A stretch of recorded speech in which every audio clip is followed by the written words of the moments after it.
All right. Hello again, adventurers, and welcome to another exciting daily vlog. This is daily vlog number 125. I've been doing this for over 3 months, folks. 4 months, something like that. I don't know. Numbers are hard. So, today, I have been called out by Eric Campbell. Let's put some context in here, all right? And I need a drink. So, there is an up and coming YouTube channel called, what are we called now? The channel's called Delver. When I first found it, it had a little over 1,000 subscribers. It's now inching closer and closer to 2,000 subscribers, specifically because they did a video called "What Happened to Critical Role's Original Channel," specifically talking about Geek and Sundry. And for anyone that doesn't know, I was heavily invested in Geek and Sundry. I was a huge fan of Geek and Sundry when the original YouTube channel first launched. Like, I was watching it from the very beginning. I actually auditioned to become one of the official Geek and Sundry vloggers when they did the vlogger search. I did not make it past the first round of eliminations. However, I have since actually become acquaintances and sometimes friends with a few of the Geek and Sundry vloggers. Scott and I used to talk fairly regularly, and I think he still recognizes my name. Kiri Callaghan. Kiri Callaghan is actually a friend of mine now. She actually plays in my Zelda RPG, which is so much fun. I actually made a toast for her wedding, which was magical. Like, seriously, Kiri, if you ever want to get into the wedding planning business, you would make a lot of nerds very, very happy because your wedding was phenomenal. Obviously, Dale Kingsmill, friend of the channel, she's actually played in my Power Rangers game, and we converse on a fairly regular basis. Terry, I can't say her little last name, but she was the wargaming vlogger. Her and I connected a few times. Omar and Mia, who are two broke geeks. And I used to be in contact pretty long. I wouldn't call Omer and I like friends or anything like that, but we are acquaintances. He knows who I am. I know who he is. We have conversed on a fairly regular basis. I've invited him to a lot of different things that I've done, and he's turned me down very politely every single time. So yeah, like, I was very, very heavily invested, and remarkably enough, I was kind of involved. I knew a lot of the original mods of the Twitch channel. I was very heavily involved in the Geek and Sundry forums back when that was still a thing. And again, I actually knew a few of the people that ran it. I've mentioned before, Zach Eubank and I used to be, again, I have a hard time calling people for friends because I'm always terrified of me going, yeah, this is my friend, and them immediately turning around. It's like, well, we're not really friends, because I've had that happen. So I'm not going to say that Zach and I were friends, but we were acquaintances that talked to each other regularly, often. Another thing, I was in chat when he live streamed his wedding, and his wife is amazing, and her name is escaping me right now. Malika, there we go. Malika is phenomenally amazing and has a wonderful business sense, which is one of the reasons why I have always felt that Geek and Sundry floundered the way it did, because it had all these amazing, wonderful creatives working for it, and the business side was just not as well staffed. Anyway, so I was heavily invested and slightly involved in Geek and Sundry.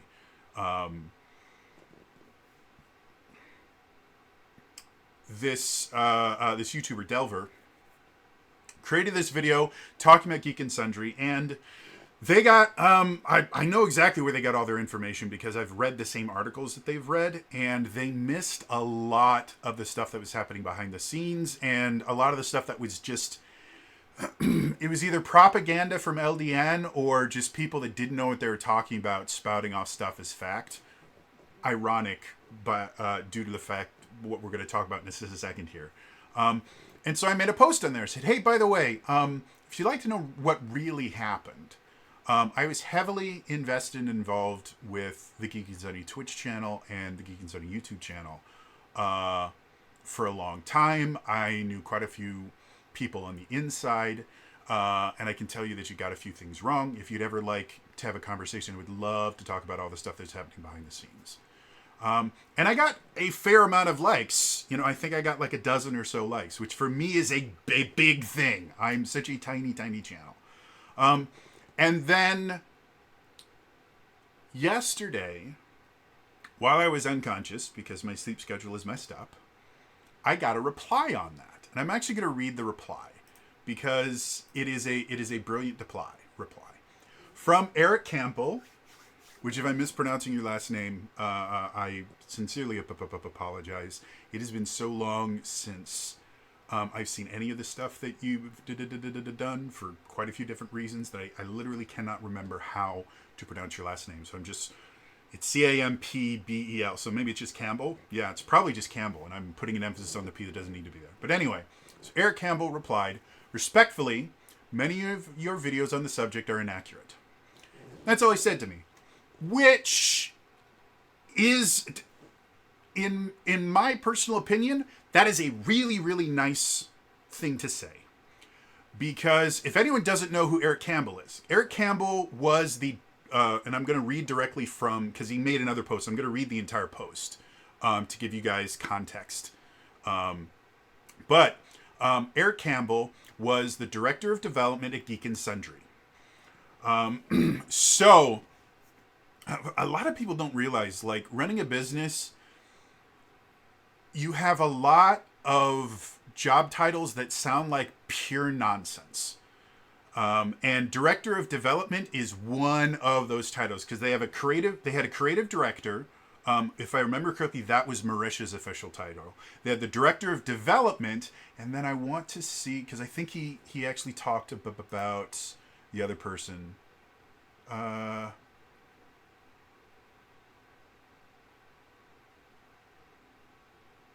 Where is it? Head of video. There we go. Sean Becker. So, Sean Becker was head of video. So, you had creative director. Yeah, so he actually says it here. So, you had the creative director, director of development, and then you had the head of video. And all of those titles sound like nonsense because they don't really say anything. Like, I legitimately could have called myself the director of development at the store that I worked at because one of my primary responsibilities was developing the team. I did training. I did a lot of training. I did sales training. I did new product training. I did integration of new products into our particular thing. Like, that's the things that I do. So technically you could have called me the director of development because I was developing the team, but I was never called that. I was actually just called the sales specialist. So these titles that have words that are really undefined is an extremely common thing, and it's basically done to allow multiple people to run different aspects of a company.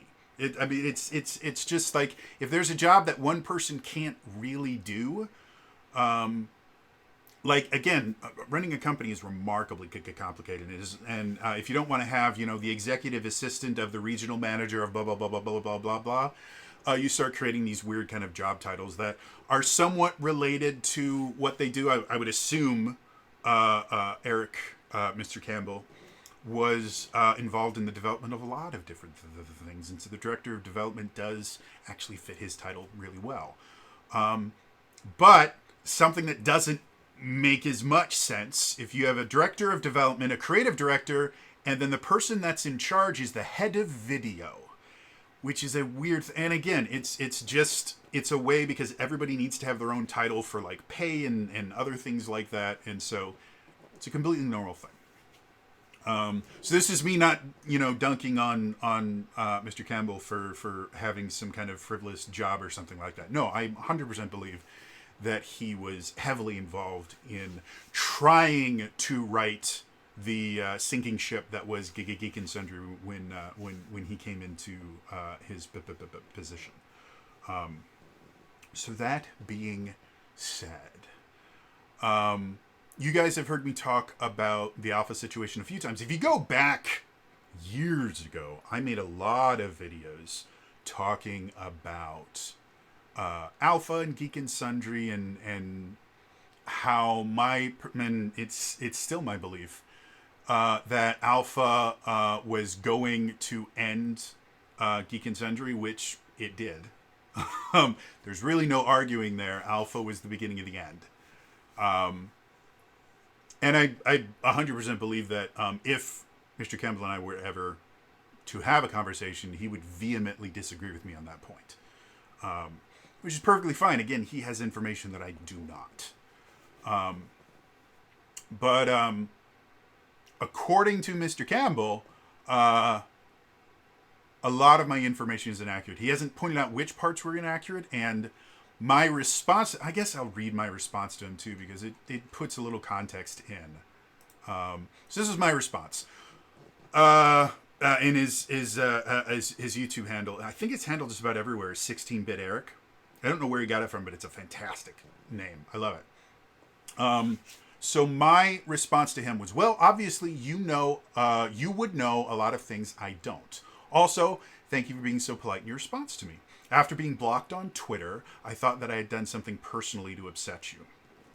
In my defense, you are the first person involved with the channel to say anything about inaccuracies, and I've had a few things confirmed specifically by members of the staff. It's very possible that by the time you took the reins, enough had changed that your experience was completely different from the one that had been described to me, as I had divested my interest in the channel by that time.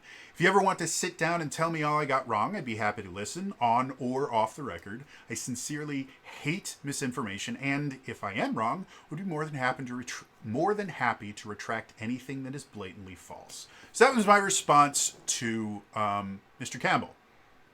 And if anyone's wondering why I'm not using his first name, first names in general have always been kind of a familiarity to me. Like I always refer to people by their last name because it's a sign of respect.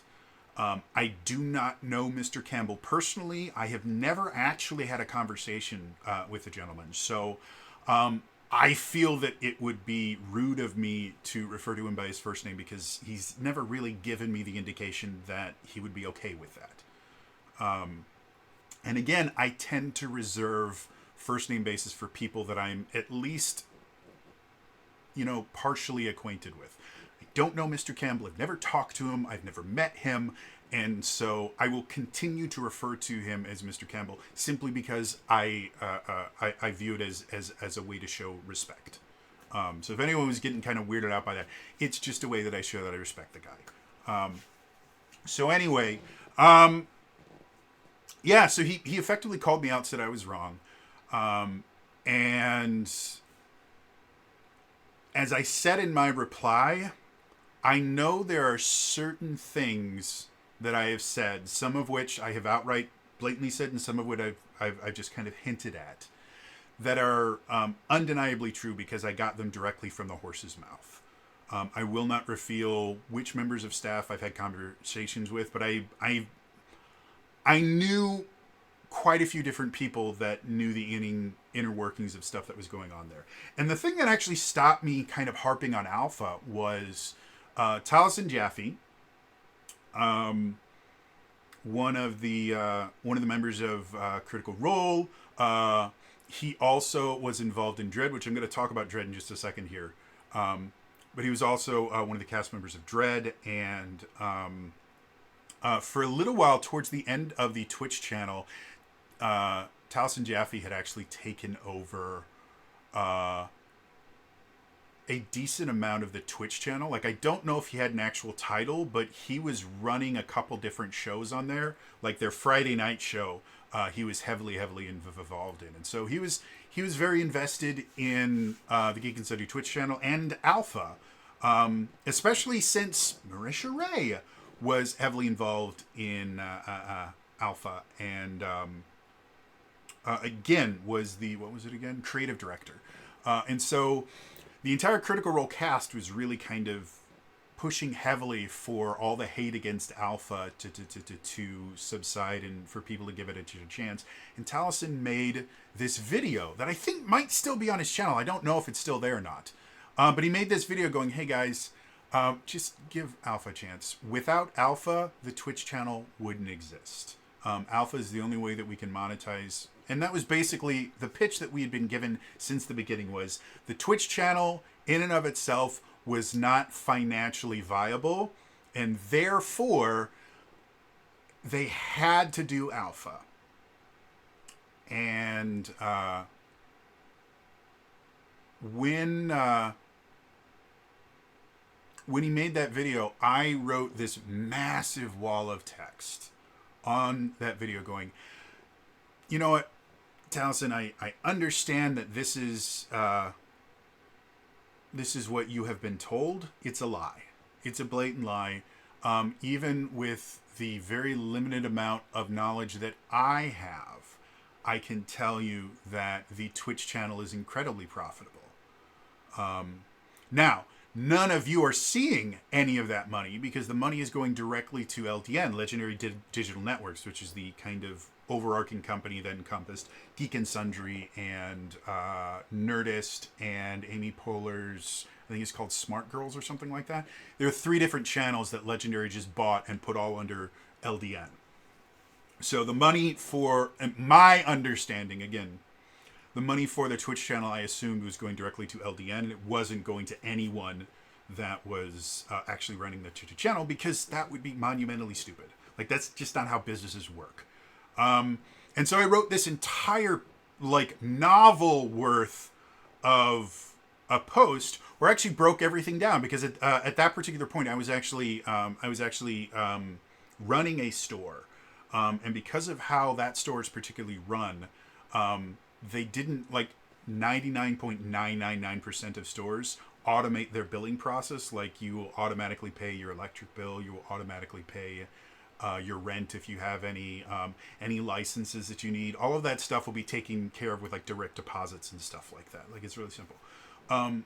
The store that I was working for, despite the fact that it was part of a national chain of stores, they ran every store like it was a little mom and pop business. And so we had to manually keep our books, as in, if you've ever walked through like an Office Max or something, and you've gone to like the business document section, they have these little green colored notebooks called columnar notebooks. And they're basically used to do your own accounting. We had a little green columnar notebook that kept track of all of the income for the store. And so we had to manually write in all of our figures every single day. And then when things come up, like when I was working there, we had to pay our utilities bill, and we had to pay, what was it? We had to pay our Chamber of Commerce dues. And the way that was done was we had a checkbook, and we had each store had a bank account with the local bank in this town that they were in. They didn't have a national deal or anything with the bank. Every store had their own local bank they had to go to, that they had personal checks. And we wrote out a personal check from the business to the Chamber of Commerce or to the utility company. It was monumentally stupid. But it did mean that I got to see exactly how much everything cost. At that point, I don't remember any of it anymore. But at that point, I actually remembered, I actually knew exactly how much it cost to turn the lights on, how much our computers cost to run all day. Like, it was nonsense. And so in this massive, massive wall of text, I went and I budgeted out everything for the channel. And it was all based on, again, my own understanding of how much it costs to run a business, and conjecture. So none of that stuff was ever confirmed to me, and no one else heard about it. We'll find out why in a second. But I went out and I factored in everything, the thing like that, and then after I came up with all the numbers, I said, well, there's still a chance that I am wrong on this. You know, there's a very, very good chance that my numbers are undervalued by that. So let's double literally everything. Literally every single number that I've made, let's just double it. I know some of these are very, very accurate, and some of these are just kind of guesses. But we're going to double all of those numbers, and even if I am off by half, I am 100% wrong, you guys are still showing from just subscriptions. So that was the only number that I knew 100%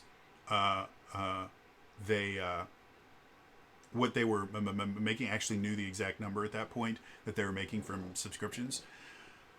So that was the only amount that I was going off of. I wasn't talking about sales from their merch. I wasn't talking about sponsorship deals. I wasn't talking about donations or anything. I'm not sure if bits were a thing at that point. And I said, if we're just focusing on your subscribers, you guys are coming in at least $1 million over budget. Probably closer to $2 million. So no, the idea that alpha is the only way for this to work is blatantly false. I know that is what you have been told. You have been lied to. I do not believe that you are lying to us. I believe that you honestly believe this. You've been lied to. There's absolutely no way that this channel is not making money. Smaller channels than this make millions of dollars. So there's no possible way that you guys are in the red. Well, that comment never saw the light of day. I thought it was weird that no one was interacting with it, because the fan base at that point was very, very split. You had the hashtag Never Alpha group, which I was a part of, and then you had the people that we love Geek and Sundry or support anything they want, and then you had the kind of budgeting, the budding critter movement, and they were, well, if one of the Critical Role cast members says something, then we do it. And so I was expecting to get a lot of backlash from it. And I got nothing. I got no likes, no replies, no dislikes, nothing. And I thought, this is really weird. And so I went and I logged out of YouTube and I went back to the video and I searched through like hundreds, maybe over 1,000 different comments on that video. Mine didn't show up. I logged back in and mine would show up. But if I was logged out, it couldn't see, which meant that either I was muted or that particular comment was muted. I took it to mean that I was muted, and that meant that Taliesin Jaffe had personally decided that what I had to say was not worth listening to. And that meant that I would be unable, if you get muted on a YouTube channel, you can type whatever in the hell you want. The person that runs the channel will never see it, and neither will anyone else on that channel. Like, no one will ever see anything that you post. And you will still be able to post. It's actually a really, really useful tool on YouTube. I've used it, I think, like maybe 2 or 3 times on my own channel, because I'm just not big enough to have haters. But I've had a few people, I'm like, yeah. One of them, I think, was a bot that was trying to like do some phishing stuff. So I'm like, I'm going to mute you. Because if you block someone and they figure out that they're blocked, then they'll go around it, like, you know, using a different channel or using a different account or something like that. But muted, a lot of times you don't know that you're muted. And so I got into this incredible depression because I felt like I had done something so wrong that Taliesin Jaffe, who is an unbelievably nice, caring person, had just written me off as unhelpable and not worth interacting with. And that crushed me.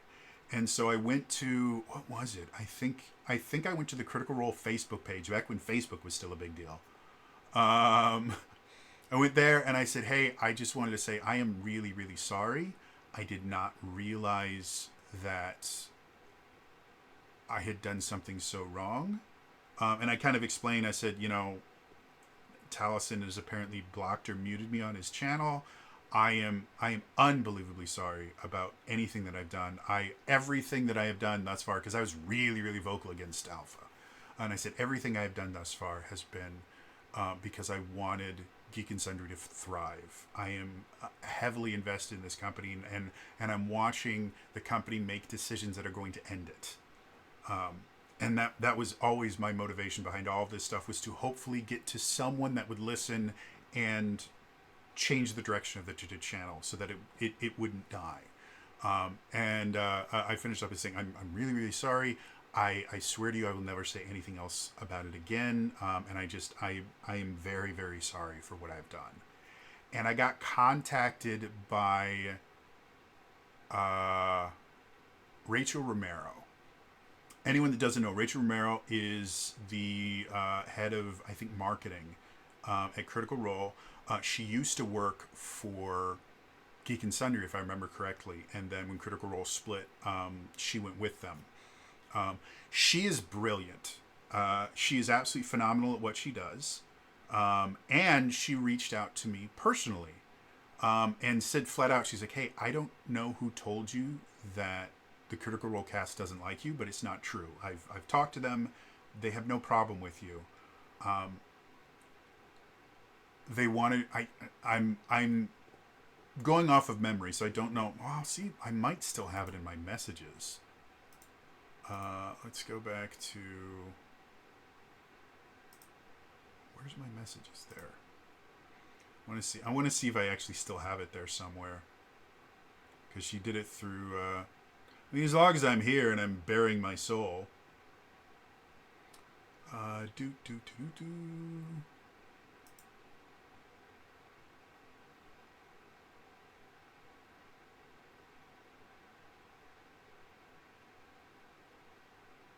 Might not have been the I'm not going to look for too much longer because I'm going back a lot of years.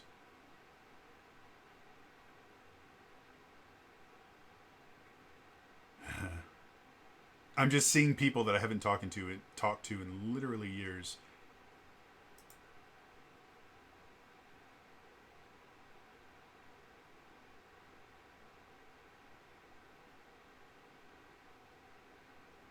All right, I can't find it. So, yeah, we just won't do that. But anyway, if I remember correctly, which again, my memory is fucked up due to medication permanently destroying my brain. So it's possible that I'm misremembering this. But if I remember correctly, she'd said something to the effect of, hey, I checked with him. Nobody has a problem with you. And she even said, if you need someone to talk to, let me know. And at one point, I had a standing invitation to show up on set. I am 100% certain that standing invitation no longer exists.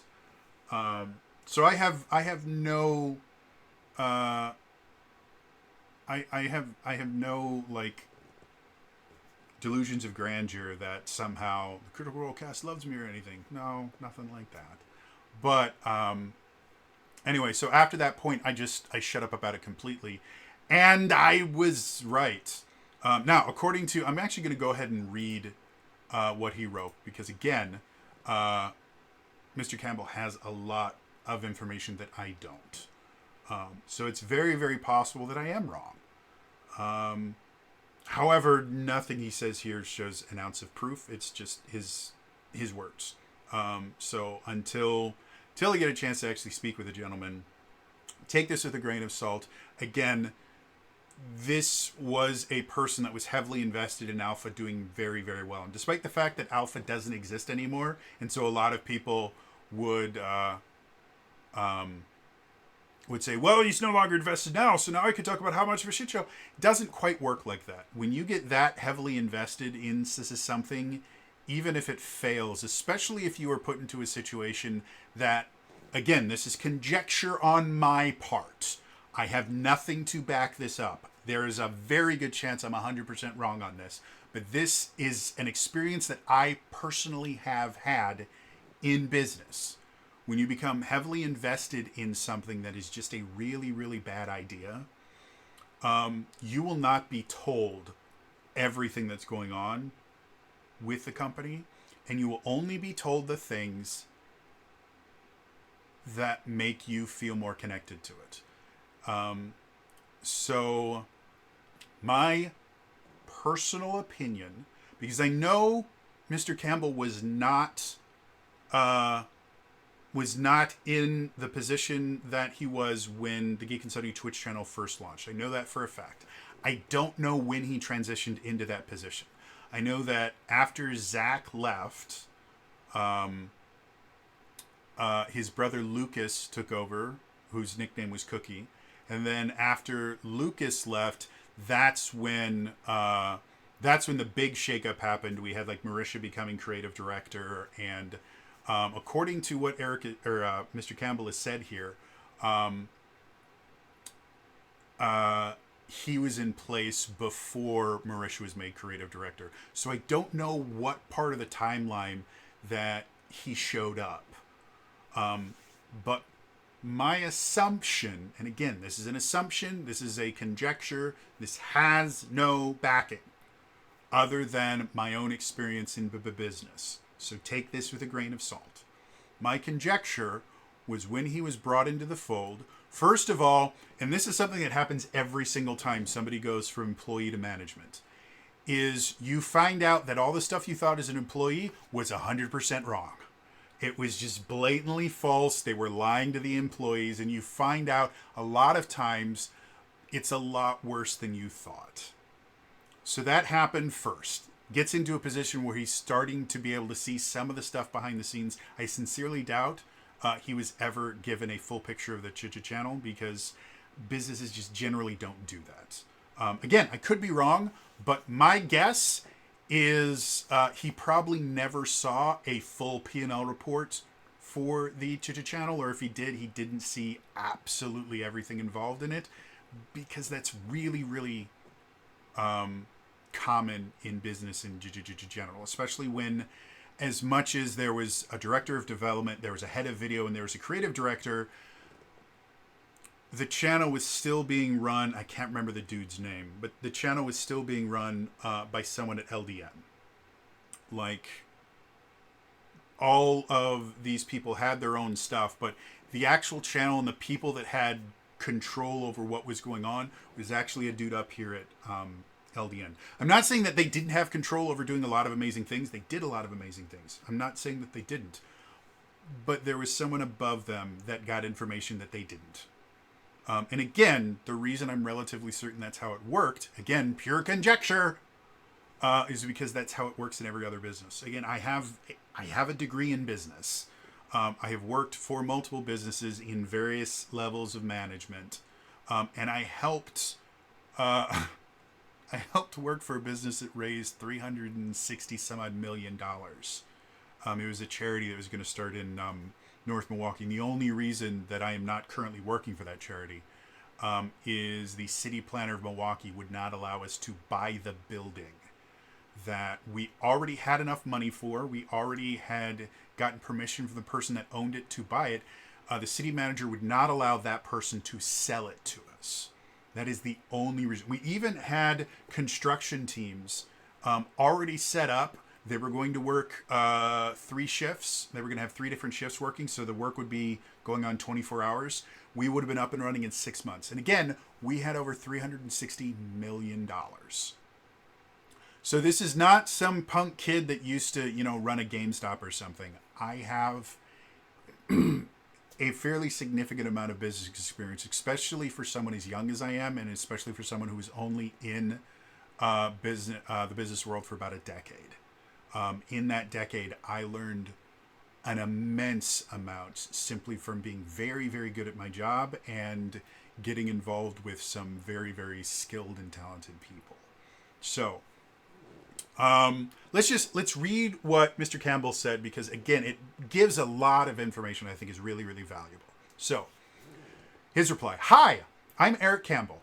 I was Director of Development at Geek and Sundry. First, thanks for doing this video. I'm still heartbroken how everything panned out for Geek and Sundry," which he calls GNS. Some minor info to add/correct where I can. The lawsuit was against LDN, not Geek and Sundry, though Geek and Sundry was named in the lawsuit because we were the brand the show Tabletop appeared on. Geek and Sundry is basically a production company under the LDN umbrella. If anyone's unaware, Will Wheaton, the thing that launched Geek and Sundry was the vlog, which was Felicia Day's vlog.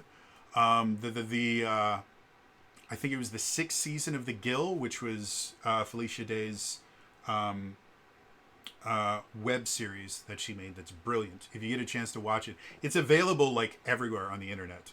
So you can watch it anywhere. It's really, really good, great. Felicia Day wrote, produced everything for it. She was amazing. She still is amazing. And then the third, like, really, really big show that became the tentpole show of Geek and Sundry was a show called Tabletop with Will Wheaton, where basically Will Wheaton played board games with a bunch of his celebrity friends. And it's still amazing. You can watch, I believe every episode is still up somewhere. They haven't taken them all down as far as I'm aware. And they're still good to this day. Like, they're some of the best internet content that has ever been created. Well, because Tabletop was such a massive success for Geek and Sundry, Will Wheaton became kind of the face of Geek and Sundry along with Felicia Day. To the point where he was hired to do an RPG show after Critical Role had started to blow up on Twitch. They had gone to Will to ask him to make his own tabletop show, and it was called Titan's Grave, Ashes of Volcana. It still exists on the internet. It is a phenomenal show. I wish it could have gotten a second season. And Will Wheaton was paid for that, and he was a producer and director and everything on Tabletop. Well, what happened, because LDN is LDN, was Will Wheaton had a bunch of things in his contract about how Tabletop could be used, and the fact that because it was his creation, that they had to pay him royalties. The same thing was true to Titan's Grave, is that he had stuff written into his contract. Well, LDN had a TV channel, like an actual TV channel that you could watch. And episodes of Tabletop would show up there. Basically, a lot of Geek and Sundry stuff would show up on this TV channel. I don't think it was entirely owned by Legendary. I think it was only partially. But his stuff would show up on this TV channel, including Titan's Grave, including Tabletop. And they didn't... not only did they not pay him for that, they didn't tell him about it. And he found out about it through someone else going, "Hey, Will, I just saw Titan's Grave on blah, blah. It was really cool. I'm so happy to see it. Is there a second season?" And so that turned into a lawsuit that, if I remember correctly, was settled out of court. So my understanding is we have no idea what actually, if there was a breach of contract or not. It's one of the reasons why a lot of companies will settle things out of court, because if they were in the wrong, they never have to admit it. And if they weren't in the wrong, there's no record of them having to like fight it or anything like the only time most companies will allow something to actually go to trial is when it is so empirically easy to understand that not only are they going to win, but it's going to make them look really, really good. And even if LDN won, they weren't going to look good in court. They just weren't. So it makes total sense that they would settle out of court. And Will Wheaton I'm not particularly fond of Will Wheaton for a number of reasons. He's abusive. He has his own set of issues. And he owns up to a fair amount of them, but not all of them. However, from what I know of Will Wheaton, he is not the kind of person that will just kind of lie down and go, well, I guess okay. So if Will Wheaton decided to settle out of court, there was probably a very good reason why he decided to settle out of court. I sincerely doubt it was because he didn't have a strong case, because I read a lot of the lawsuit and he was really strong.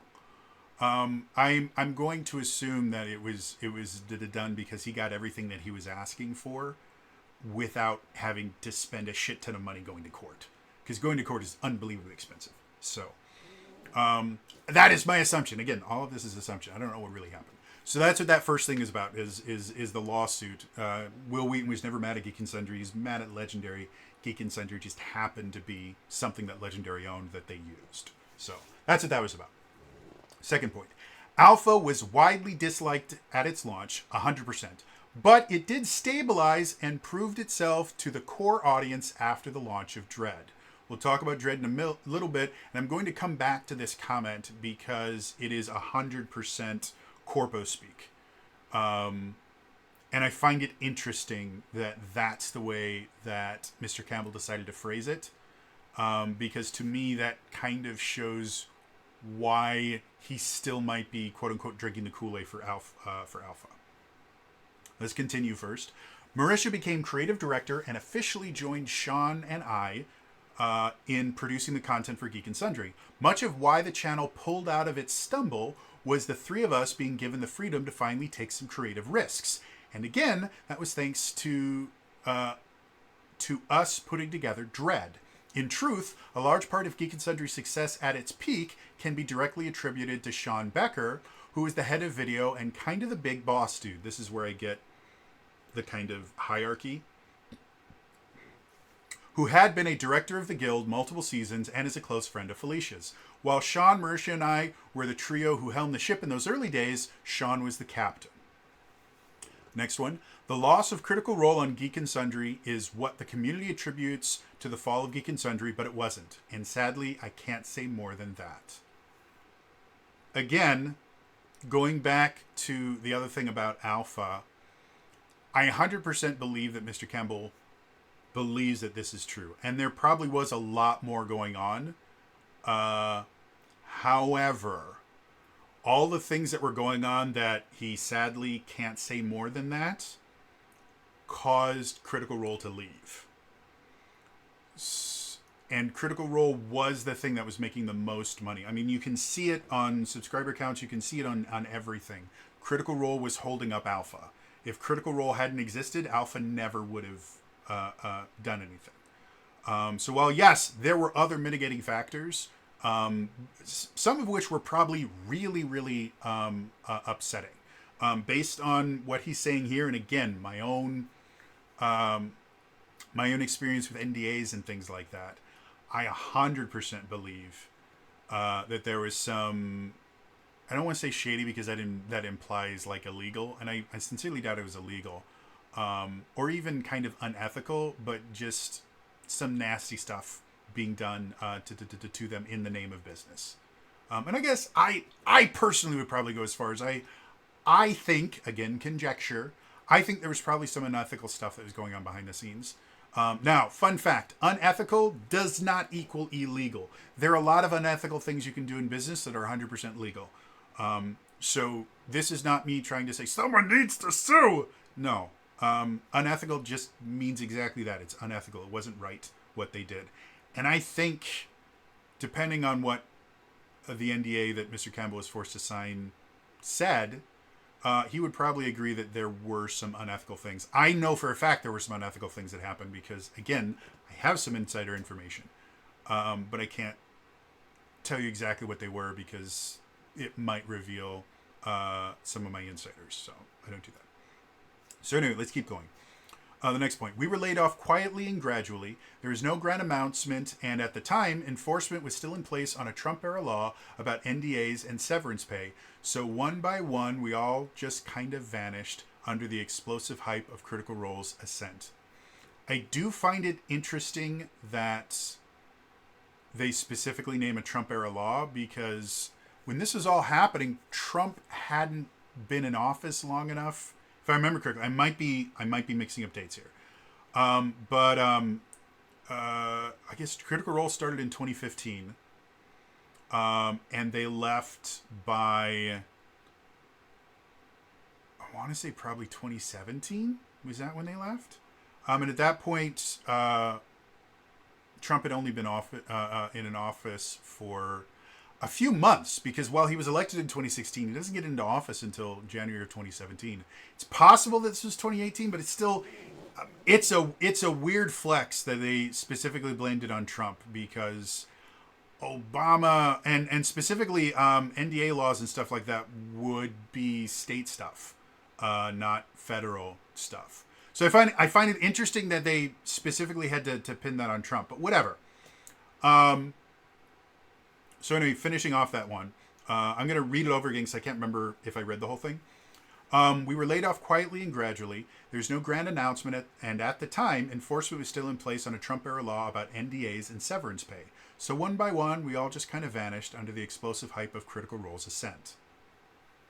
Next point. Critical Role starting their own company was 100% the right call, and we cheered them on. I agree.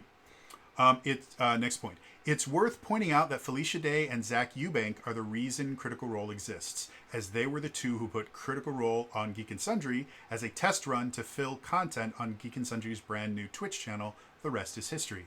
It's another thing that I'll admit is 100% accurate. But I've made quite a few videos about the idea that while yes, they were instrumental in getting SISA started, Critical Role literally could have started anywhere and would have been probably as successful, or pretty damn close to it. I'm not saying that Felicia Day and Zach Eubank were not phenomenally skilled and did an amazing job. Please do not interpret this as me trying to disparage them or anything like that.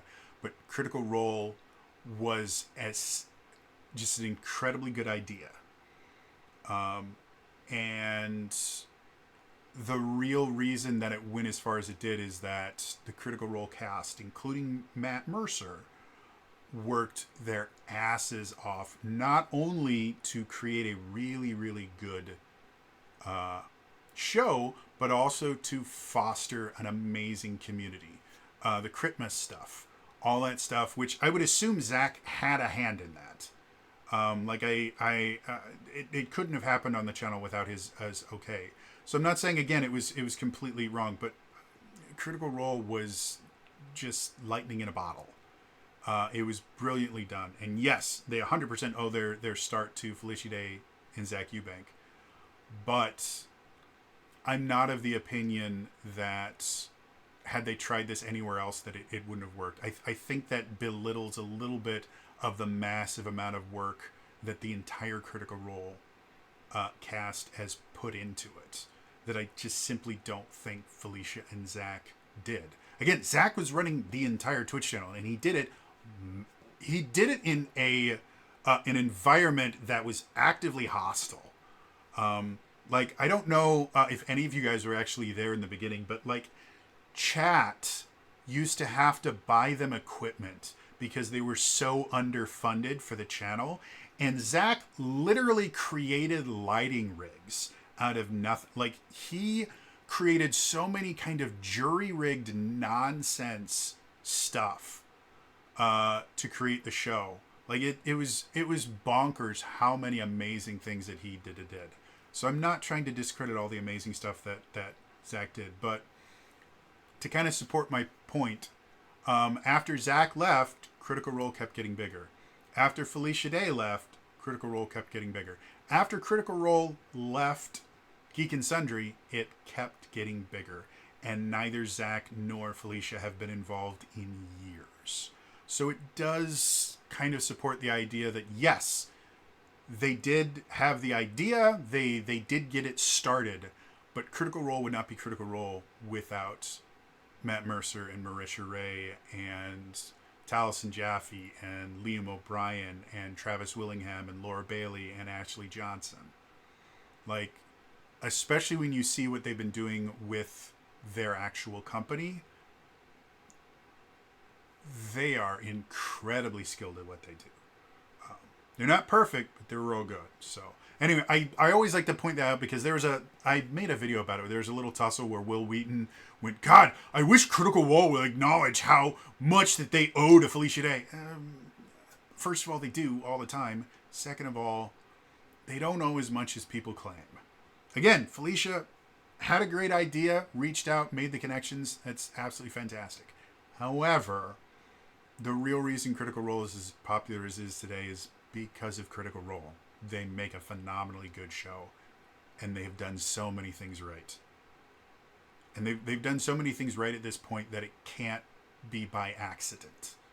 What I mean by that is there's a lot of people that do the right thing, especially on YouTube, that get very, very successful completely by accident. They just happen to do this. So many things that have happened to Critical Role over the years should, if they didn't know what they were doing, should have tanked the company. And there's been a few things that have caused people to be worried that the company was going away. But they've always made enough right decisions that the company has continued to grow and expand and done amazing things. So, yeah. Felicia Day and Zach Eubank did amazing, wonderful things. And 100% Critical Role needed them to get it started. But that's really all they did. So, anyway, the last thing he says, Geek and Sundry is a story about the unsung heroes of people who put blood, sweat, and tears into something wholesome and wonderful, but we were the first to fall in what is becoming a very common story with digital streaming studios of that era, from G4 and on. Some of us stuck together and kept making content on a much smaller scale, refusing to give up the joy we found together in the gaming space. But that chapter of my life remains to this day one of the most wonderful and heartbreaking. Thanks for talking about it. So that's the last thing that Mr. Campbell says. And he's 100% right. If anyone doesn't know, in addition to being the director of development at Geek and Sundry, Mr. Campbell also ran a few shows. He had one show called Eric's TBD RPG, which was a Doctor Who RPG.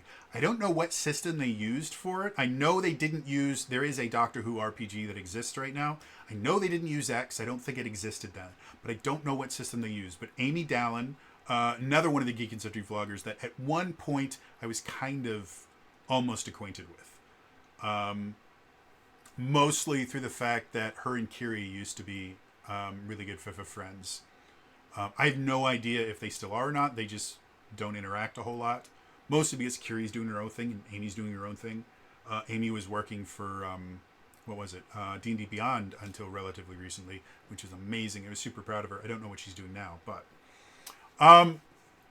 yeah, so he did that. He also did this show called Shield of Tomorrow, which used the Star Trek Adventures RPG. It was a Star Trek show, and everything I've heard about it was absolutely brilliant. What was his name? I can't remember the name of the guy. He was one of the hosts on Geek and Sundry. He wasn't there at the very beginning. Was it Hector? I don't know. Anyway, he played the captain. Amy played a doctor, a blue doctor. I can't remember the name of the race, but they're blue and they start with an A. It was a brilliant show.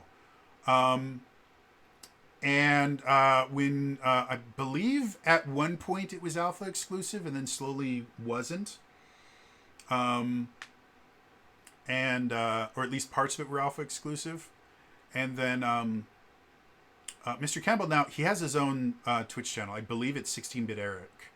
I've looked into it every so often. I don't know what he does anymore. But at one point he did run another Star Trek Adventures campaign that was not related to Shield of Tomorrow. And I don't know if he runs RPGs at all anymore. But that was one of the things that got him a lot of fans. The Shield of Tomorrow fan base was, for lack of a better term, was rabid. They were fiercely loyal to everyone involved. And they were some of the strongest supporters of Alpha, were the Shield of Tomorrow fans. So anyway, Mr. Campbell makes reference to a thing called Dread. Dread, for those of you who don't know, is actually it's a horror tabletop RPG. And instead of using dice or anything, you actually use a Jenga tower for your kind of resolution of things. You know, if you pull something out and the tower doesn't fall, you succeed. And if you pull something out and the tower does fall, then your character dies. And if for whatever reason your character can't die at that particular point, because anytime the tower falls, whoever caused it to fall, your character is dead. So you accidentally bumped the tower and it falls, your character's dead. However, If it doesn't make sense narratively at the time, your character becomes what's called the Walking Dead, which means as soon as it makes sense in the story, your character's going to die, but you get to keep playing until they die. It's a really interesting RPG setting. And so Saga of Sundry Dread was the series that I'm assuming Mr. Campbell helped create. But it was a horror themed RPG, which is what Dread is. It's a horror themed tabletop RPG. And it, from everything I've heard, it was amazing. One of the greatest things that they did a second season of Sagas of Sundry, and it wasn't anywhere near as well received, probably because it wasn't as new.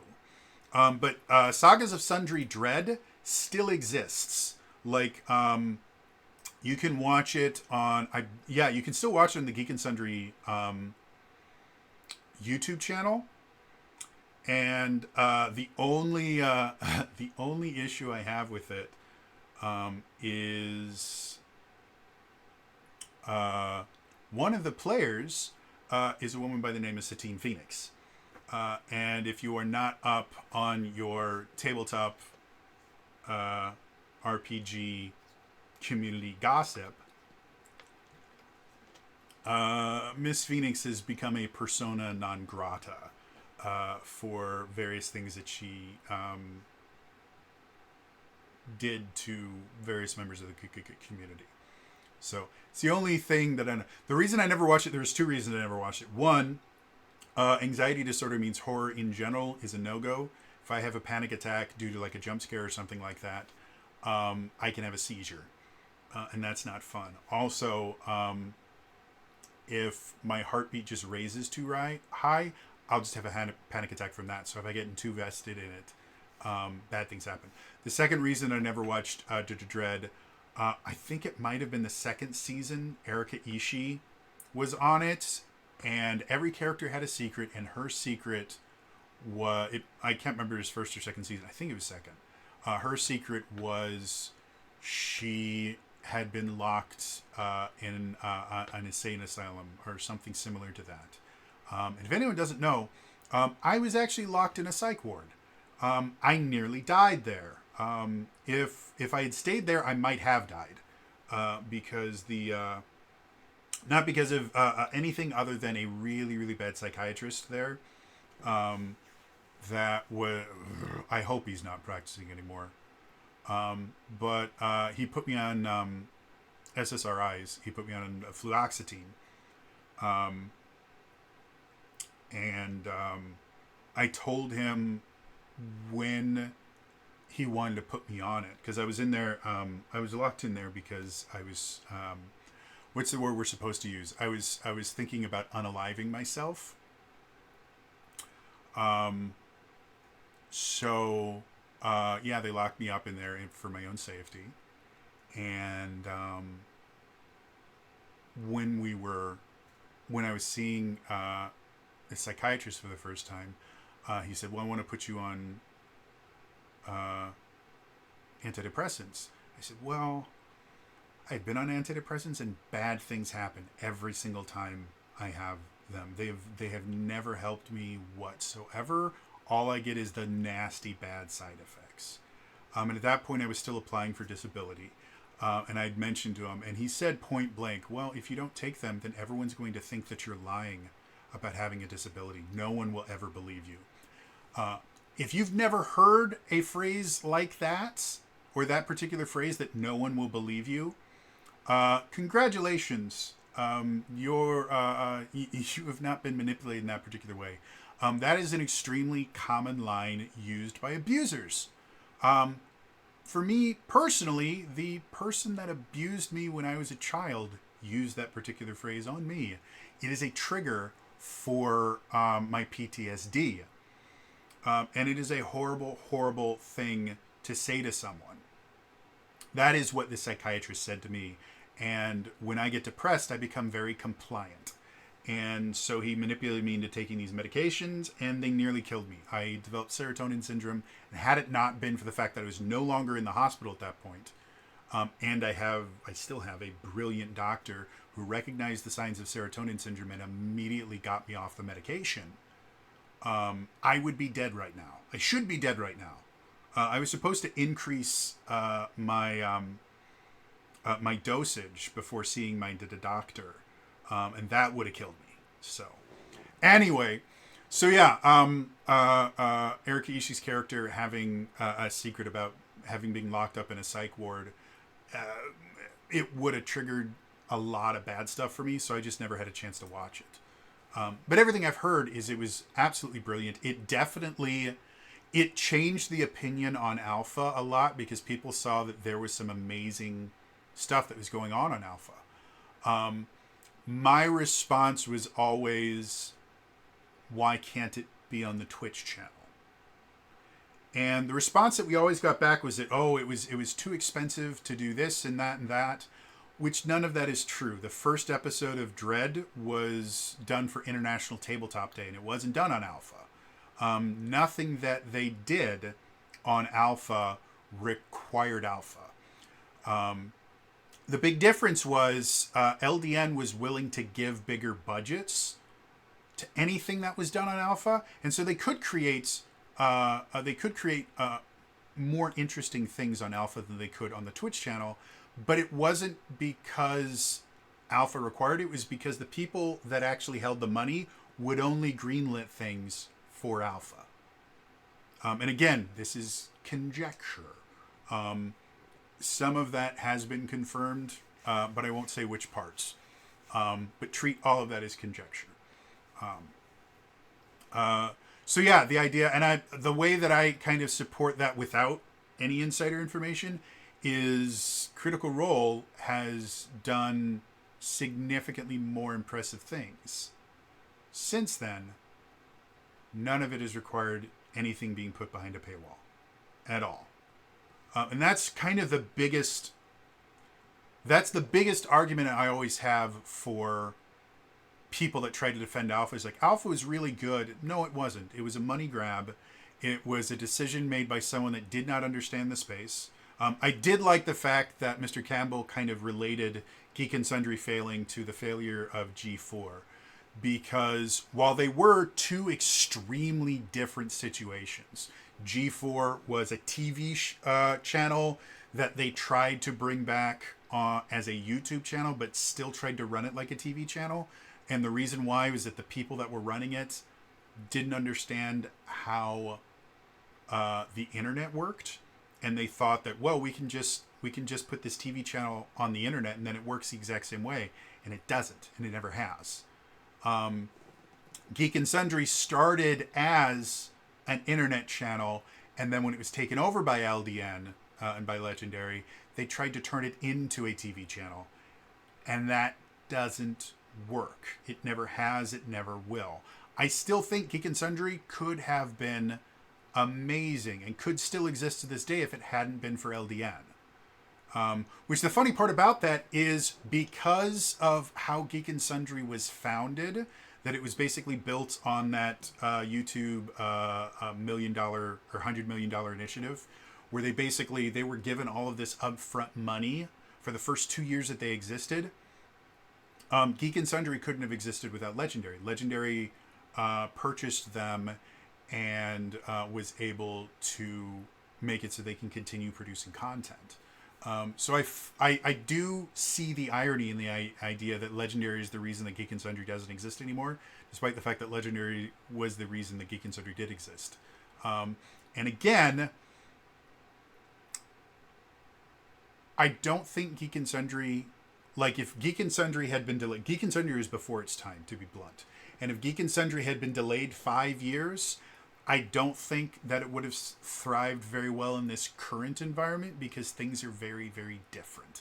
And after the 2 adpocalypses on YouTube and stuff like that, they would have needed to have their business stuff nailed down much, much faster than they ever did there. And again, one of my biggest issues with what happened to Geek and Sundry was there was a little bit of mismanagement, not because there were bad people involved. It was because it was a channel created by creatives. And I am a creative, don't get me wrong. creatives are the reason that Geek and Sundry was as amazing as it was. However, creatives can't run a company. You have to have someone with a business mind, and I'm sure there were plenty of people that were business savvy. But the decisions that were made over and over and over again, and the opportunities that were missed, tends to tell me, again, this is conjecture, that the people in charge were not quite business savvy enough and weren't able to kind of turn the reins over to someone who did understand business quick enough. And Felicia Day has said on multiple occasions that one of the reasons that she left Geek and Sundry was that she was no longer doing creative things, she was doing management things, and she hated it. It turned into a job, and she didn't want that. And again, that's perfectly fine. Not everybody is set up to, not everybody should run their own business. It's a pain in the ass. It requires a lot of work. It requires a lot of knowledge. And it requires a lot of kind of swallowing your pride. When I was in retail, I was working for probably the best manager I've ever worked for in my life. He taught me so much about management, even more so than the regional manager that came in and taught me how to run sales. This guy, his first name is Fred. I won't say his last name, but first name is Fred. And Fred was my manager at one of the stores I worked at. And I can't remember what it was, but someone was stealing from the company. And I think it was an internal thing. Fun fact, shrink, which is what product not being able to be sold is called in retail. And that includes products that are defective, products that are stolen, stuff like that. The majority of shrink in most companies is internal theft. That is where the vast majority of your shrink is going to come from. So yes, stopping other people from stealing from you is important. But 9 times out of 10, it's the people working for you that are going to steal from you more. Fun fact. So anyway, I was talking with Fred and I was trying to deal with some shrink issue.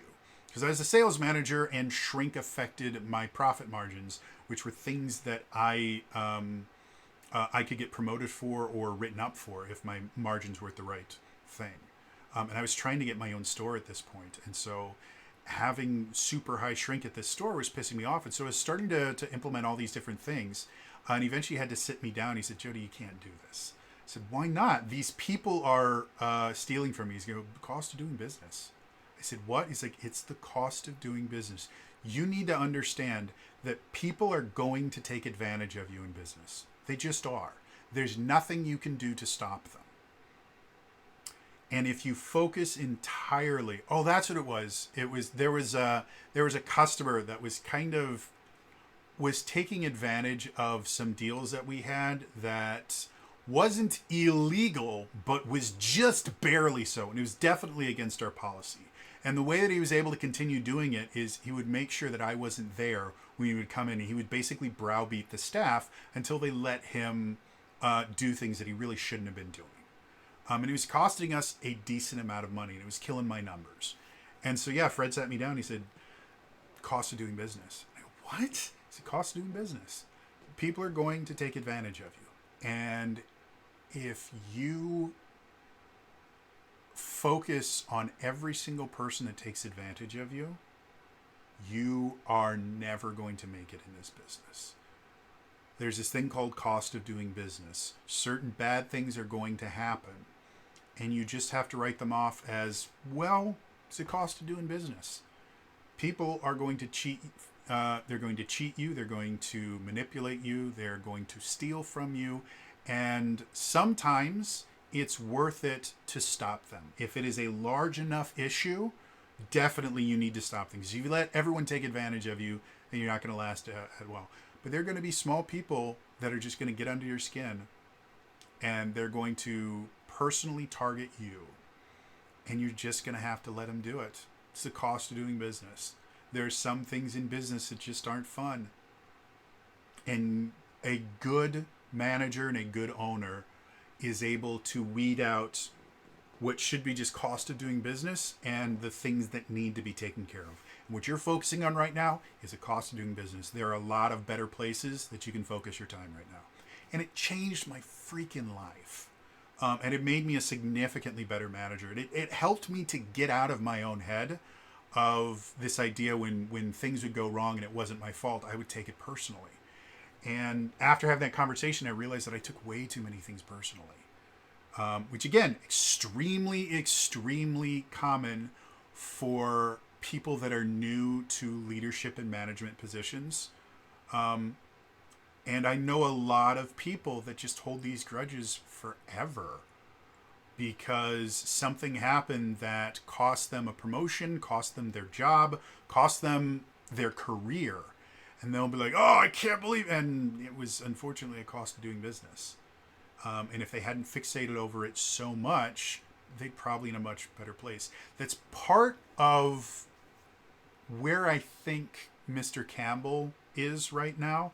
Again, Mr. Campbell, incredible creative mind. And the things that he did, admittedly, at Geek and Sundry, he attributes the kind of second renaissance of Geek and Sundry to Dread. And that is 100% supported by fact. There was a huge upswing. But Winnie, and I'm going to go back to the statement he made here. Alpha was widely disliked at its launch, 100%, but it did stabilize and proved itself to the core audience after the launch of Dread. Those particular phrases are phrases that are used to misinform people without actually lying. It did stabilize, meaning it stopped losing or gaining. Stabilize meaning it's not in massive fluctuation. Now, where something stabilizes is incredibly important. If you stabilize at 70% profit, that is a really, really big deal. Another thing a lot of people don't realize, the vast majority of goods in most stores, if you're getting higher than 20% profit margin, that's a really high profit margin item, depending on what industry you're in. On office supplies, where I worked, excuse me, the average profit margin on most thing was around 10%, maybe. And the private label stuff, which was stuff that we made, and so we got a higher profit margin on, would go up to like 25 or 30%. And those were the good profit margin items. Things like computers were negative profit items because no one bought computers at full price, and at full price, computers were about a 5% profit margin. So anytime a computer was sold on sale, we lost hundreds of dollars on it. So anyway, where it stabilized is incredibly important, and that's not said in here whatsoever. My memory, which again is flawed, so this might be 100% untrue. Remember, this is all conjecture. My memory was Alpha was never profitable because the amount of money that they put into it was never ever going to make it out of the subscribers that they got. They got a decent number of subscribers, most of which were built on the Critical Role cast asking people to subscribe. Because again, the budding Critter fandom was extremely supportive of Critical Role. Again, we bought them things like cameras and computers for the Twitch channel to work when it first started. Like, we were a rabid fan base, and we would do anything that they asked us to. So when we were told that, yes, if you are supporting Alpha, you are supporting Critical Role directly, of course that was a big, big deal of it. But it was never, my understanding of it is never profitable. And proved itself to the core audience. That's another thing that is used to kind of manipulate often. Geek and Sundry is massive. Again, I think they mentioned here they had something, I think they had close to 60,000 subscribers at one point. They peaked around that, which is massive. It was one of the biggest channels on Twitch at that point. However, just because people were subscribed does not mean that they were watching every single day. And so by kind of taking the entire community and then starting to kind of subdivide it, you would eventually get down to what they call the core audience, which in this point is the people that were subscribing to Alpha. And when you define core as the people that were doing the thing that you want to do, then yeah, of course the core audience is going to do what you want, because you defined core as the people doing what we want to do. So that statement in and of itself is very, very loaded. Now again, conjecture. This is me interpreting corpo speech because, again, I used to speak it. And not only did I used to speak it, I used to have to make it up myself, because every so often the higher ups at corporate would give us something and they would forget to translate it into corpo speech for us. And they would just go, you need to translate this into corpo speech, but this is what you have to do. And we would have to come up with some bullshit to explain why, employees were getting hours cut, or why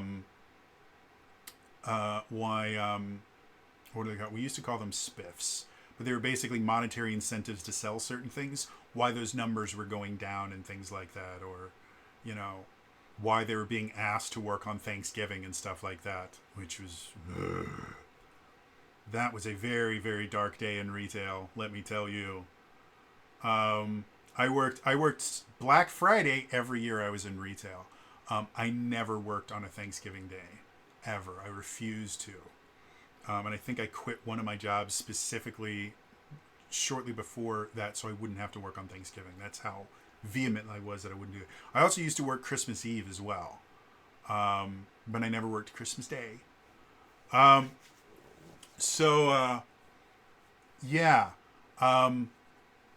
Alpha was a monumentally bad idea that was marketed unbelievably poorly. And a lot of that had to do with the fact that the people that created Alpha did not understand the market that they were going into, and they thought that they could just tell them whatever they wanted. And so they blatantly lied. Again, the idea that the Geek and Sundry Twitch channel was not profitable was never true in any way, shape, or form. It might have been true at the very beginning when it was first starting, but the first thing that they ever broadcast was a 48-hour live stream to raise money for lupus. I think it was the Lupus Foundation. And they raised, if I remember correctly, they raised over $200,000 in 48 hours. And that was when nobody knew the channel. Critical Role didn't exist at that point. The idea that the Geek and Sundry channel couldn't make enough money to support itself is nonsense. It was never true. It was poorly monetized to a point because there was a lot of other things that they could have done to get money out that Critical Role has done. It's one of the reasons why Critical Role is as successful as they are. There are a lot of other things that they could have done to get more money out of the fandom if they were that short on cash, but they weren't. Conjecture. And again, according to, a few sources that I know, Alpha was always the goal. When the Twitch channel first got greenlit, I don't know if it was right from when the Twitch channel first got greenlit, but I do know shortly after Critical Role premiered and they started seeing a lot of stuff going, Alpha was already in production. So the goal from either the very beginning or very soon after the beginning was always, we don't want to be on Twitch. We want them to be on our own channel because it's a very television mindset. We need people to come to our channel to watch our stuff so we get all the money we possibly can. And that's just not how the internet works. It just isn't. So, yeah, like I said, I know a lot of other things that happen behind the scenes that, again, I'm just not willing to talk about because whether or not NDAs still exist, they kind of expose people that I know, and I don't want to do that. But I can tell you for a fact that alpha was always the goal. And there were better ways to do alpha. Like Dropout is a perfect example of what alpha could have been had it not been run by LDN.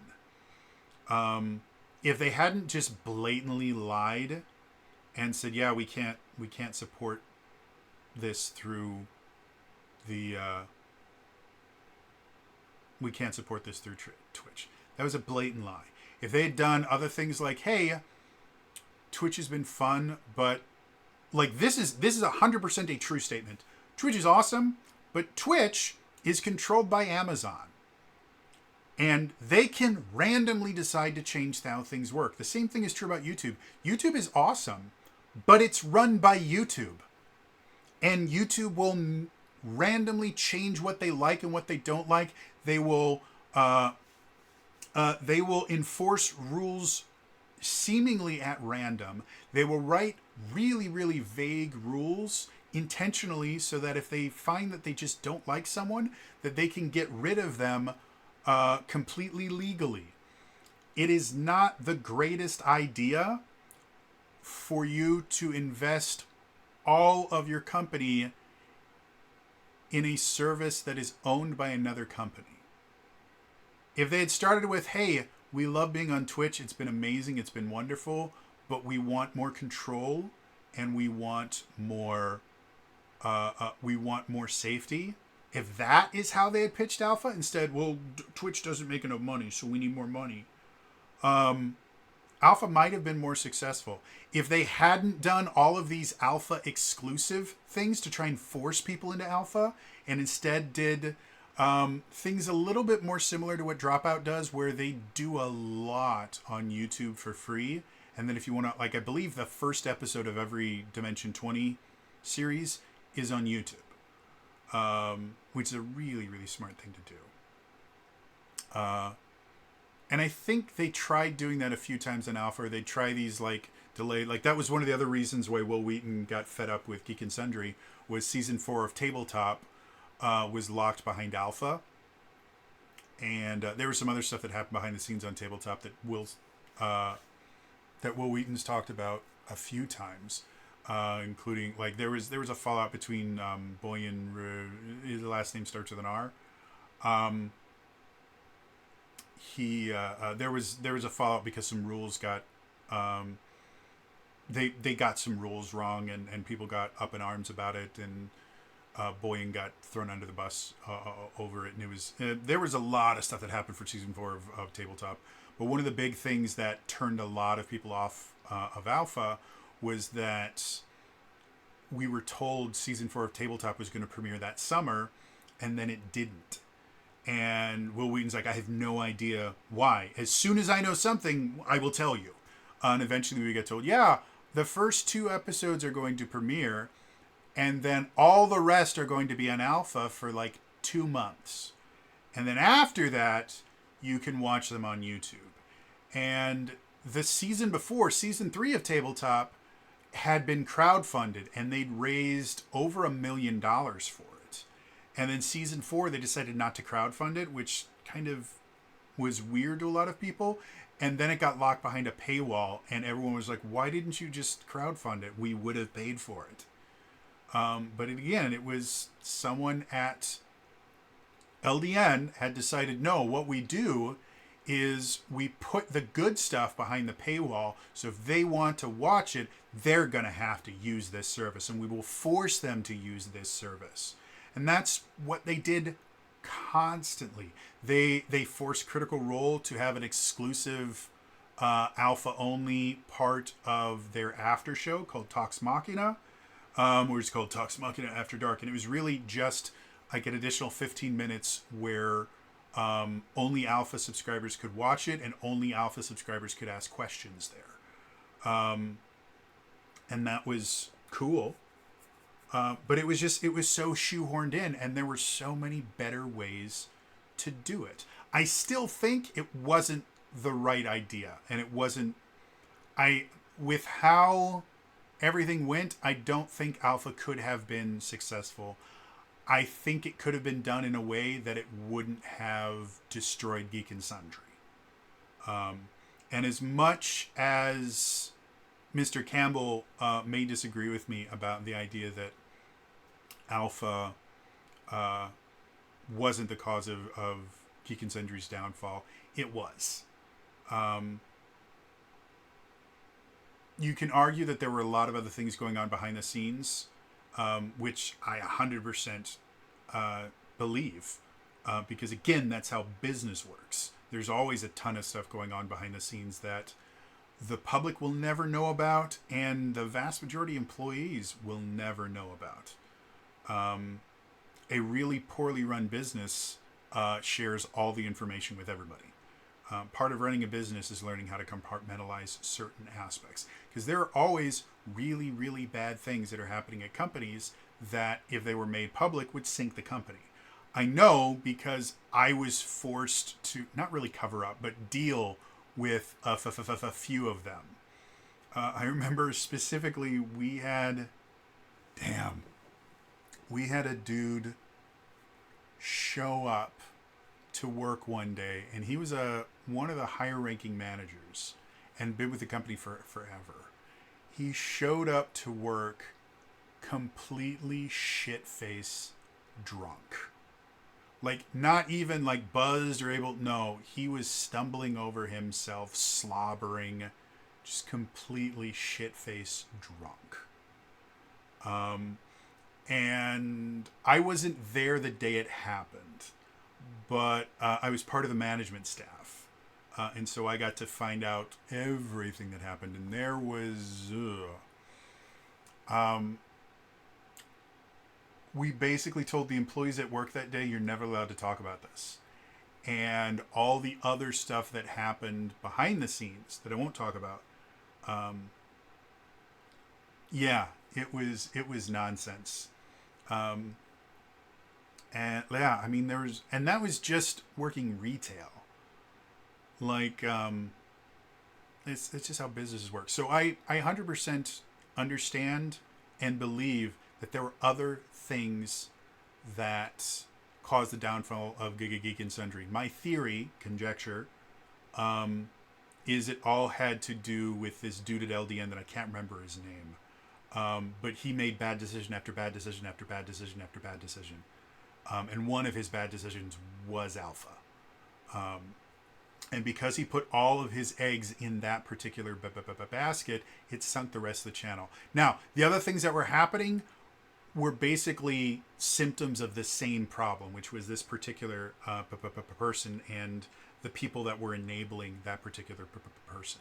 Alpha was the most obvious manifestation of the actual problems. So when I say that Alpha is the reason that Geek and Sundry got canned, I don't mean that physically Alpha itself tanked the channel, though it definitely helped.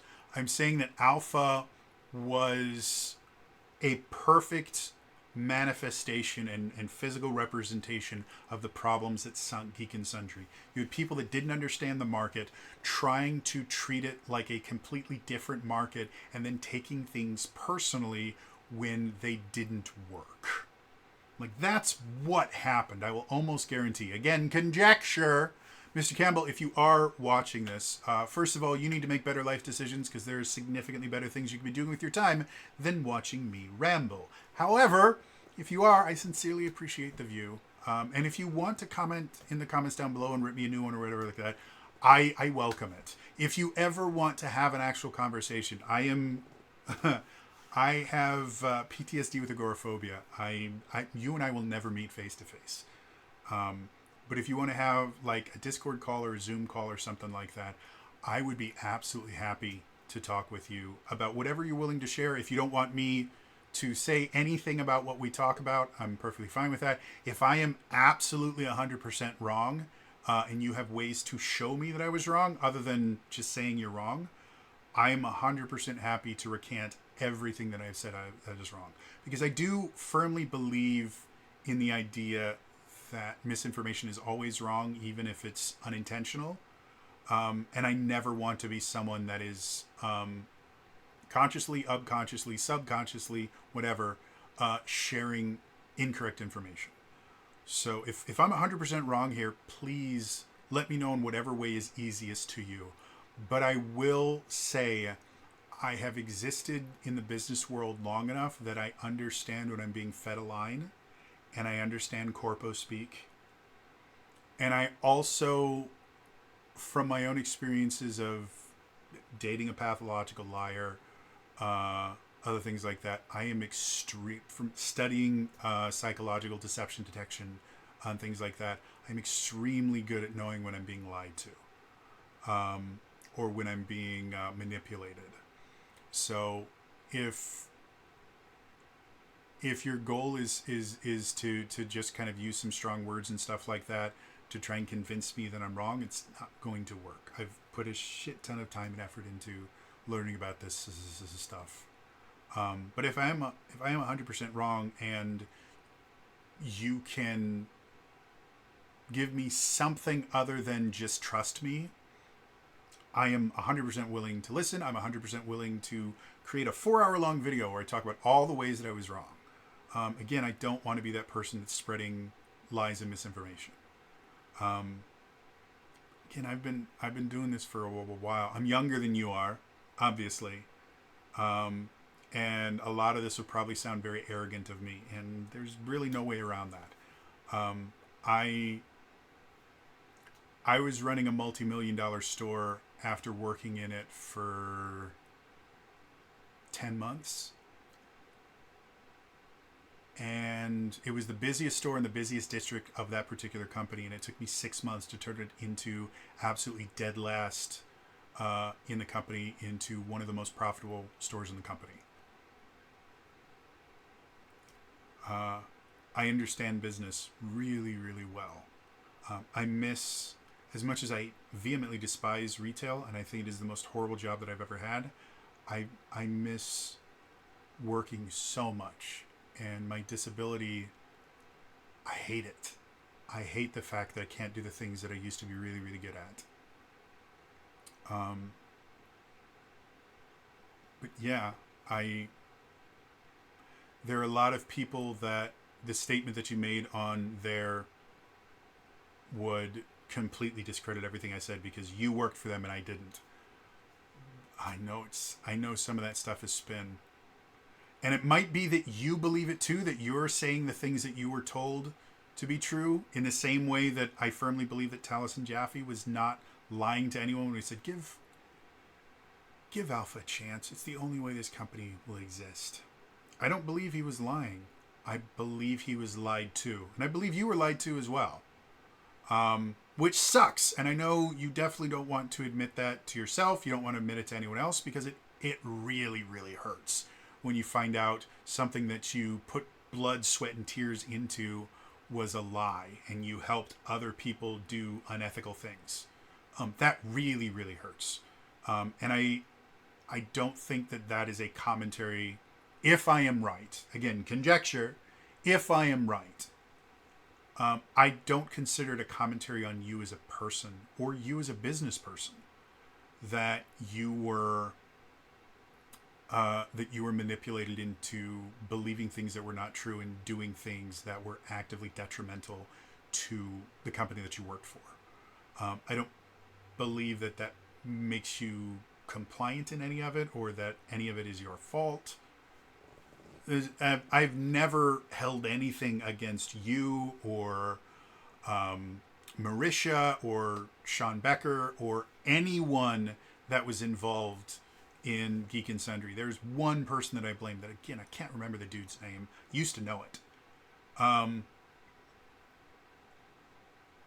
Everyone else was manipulated and used. And it really, really sucks. But it is what it is. And obviously you have been relatively successful since then and been able to do amazing, wonderful things. And I'm very happy that happened. I wish it could have happened with Geek and Sundry. I wish Geek and Sundry still existed. Critical Role is not Geek and Sundry, and it's still wonderful and amazing, but Geek and Sundry is special. It really, really was. It turned me into the person that I am today. I would not be playing RPGs without that Geek and Sundry. I would not have any of the friends that I know now, because a lot of them can be traced directly to the Geek and Sundry Vlogger search. Probably my closest friend right now is a wonderful gentleman by the name of Elias Thompson. He works for, I actually can't remember what he does for an actual job, but he works with Zelda Universe. He is the person that contacted me to do Realms of the Wild, which is the RPG I ran for Zelda Universe for 5 years. And now we're doing a second campaign called Tears of the Realms that we've been doing for almost a year now. Through him and people like Don Diego, Blair Beveridge, all these other people that I met directly through that, like those are the people that are still my friends today. They're the people that I still work with. The Mighty Jerd. Obviously now I'm friends with Kiri, and Green Eyed Trombonist used to be a mod for Geek and Sundry, and now she's one of my closest friends. And we have very, very different opinions on a lot of different things, and we will have lively discussions about it, and yet we still have the utmost respect and love for each other. Like, I mean, I would not be where, to be perfectly honest, without Geek and Sundry, I would probably be unalive. Really, really bad things happened to me in my life, and without the group of friends that I have now, I wouldn't have survived. So please don't take this as me somehow being a commentary on what you did. You did an incredible job in a situation where you were set up to fail, and you didn't. You succeeded so often until you simply couldn't do it anymore. Like you beat the odds so many different times. You made so many amazing, wonderful things that it blows my mind how good you were at what you did. And I would assume still are. Again, I can't interact with you on Twitter because you have me blocked. And the few times that I've wandered into your Twitch channel, anxiety has not been in the right place for me to really stick around and watch a lot of what you do. Again, it's not a commentary on your stuff. It's a commentary on how my brain hates me. So yeah. I really would love for you to unblock me on Twitter. But if that's not something you want to do, I would love to sit down and talk to you. Geek and Sundry was such a massive part of my life. It changed my life. I have so many fond memories of it. And it created so many amazing things. And you were a massive part of that. And I acknowledge that, and I thank you for everything that you did. But I also, because of my history, because of my own personal demons, I cannot allow misinformation and lies to live out there when I know that they're wrong. And in this particular instance, again, I know enough to know that the stuff that we were sold was a lie. The stuff that you were sold was a lie too. And there's plenty of evidence now that it was, because again, the fact that Critical Role still exists and Geek and Sundry doesn't is a testament to the fact that Alpha was the wrong choice. I firmly believe if Geek and Sundry had been managed correctly, Critical Role would still be a part of it. That's not to say that it was a bad idea for them to make their own company. Making their own company has done so many amazing, wonderful things. But you and I both know that they had to leave Geek and Sundry. It wasn't like, well, we'll try that. No, it was, they had to leave. And you know what I'm talking about. And as you mentioned here, it was the right decision. And they've done amazing, wonderful things since then. But yeah, Geek and Sundry was a wonderful, amazing thing that could have been even more amazing had it not been for really, really bad leadership. And again, that's not talking about Felicia or you or Sean Becker or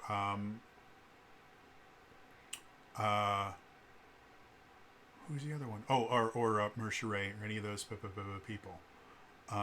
It was decisions made up much, much higher that taint the channel. So anyway, I hope you guys find this interesting. And again, the entire purpose of me talking for almost 2 hours about this is the fact that, first of all, I've been called out. And second of all, there is a distinct possibility I'm wrong on all of this. And I want you guys to know that there's someone out there that's contradicting me. And they could be right. And my purpose every time I talk about this is to get truth out. And if I'm the one that's wrong, if I'm the one that's spreading misinformation and lies, you guys need to know that. You guys should be aware that I'm talking out of my ass. So that's why I made this video. Again, I sincerely doubt Mr. Campbell is going to watch this. First of all, it's almost 2 hours, and he does have better things to do.